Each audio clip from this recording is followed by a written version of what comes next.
overshadowed in history. The construction of the White House, one of the most iconic symbols of American democracy, was built in large part by enslaved laborers, a fact often overshadowed in history books. When President George Washington selected the site for the White House in 1791, Washington, D.C. was still a developing city with little infrastructure.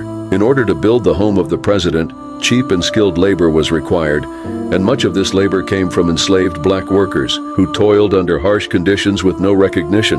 At the time, the U.S. government struggled to find enough skilled white laborers willing to work on the project, so they turned to slavery. Many of the enslaved workers were rented out by their owners to the federal government, which paid the slave owners, not the workers themselves. Enslaved laborers performed backbreaking work, including cutting stones, laying bricks, sawing wood, and making mortar. Skilled enslaved craftsmen, such as carpenters, masons, and blacksmiths, also played a crucial role, constructing the framework and intricate architectural details of the building. Documents from the time show the names of some of these enslaved workers, including Ben, Daniel, Peter, and Harry, who were all recorded as laborers on the White House. However, because enslaved people were treated as property, most of their full names were never recorded, and their contributions were largely erased from historical narratives for centuries. The irony of the People's House being built by people who had no rights, freedom, or voice in government is stark. Even after the White House was completed in 1800,